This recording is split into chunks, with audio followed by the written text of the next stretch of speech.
Élection présidentielle 2022. Le président Macron a-t-il une bonne stratégie?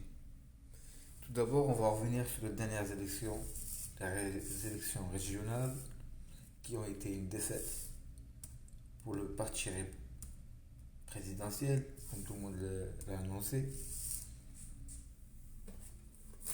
Comment cela a été géré par le président de la République? Premier dossier.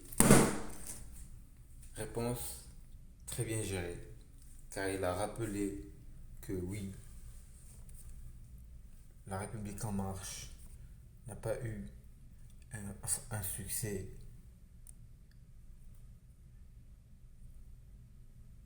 lors de ces élections, mais que cela n'était pas dû à la politique du président, mais au seul fait que c'était des élections locales, des élections locales, à caractère local. Donc c'est un premier point, premier dossier très bien géré par le président de la République, de mon point de vue. Deuxièmement, l'élection la plus importante durant les élections régionales, c'est sûrement celle qu'il y a eu dans la région PACA, où on a eu un risque de voir le Rassemblement national remporter l'élection. C'est la région où le parti présidentiel, justement, peut se vanter d'avoir contribué à la victoire du candidat victorieux. C'est un deuxième bon point dans la gestion de ces élections. Troisième point, le président de la République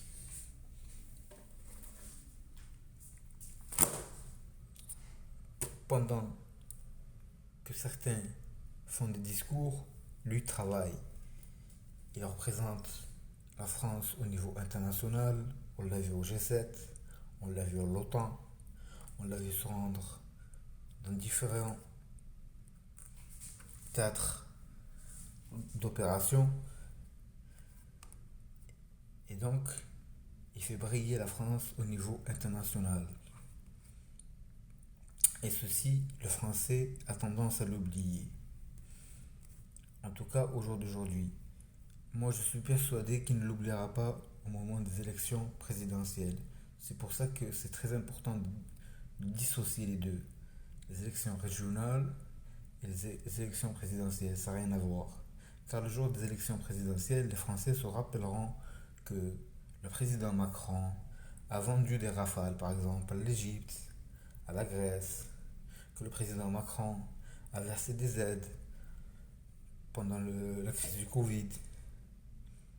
Le français ne l'oubliera pas, il s'en souviendra, j'en suis persuadé.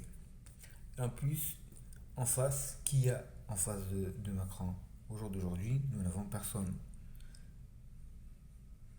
Donc pour toutes ces raisons, je dis que le président de la République, Macron, a une très très bonne politique électorale.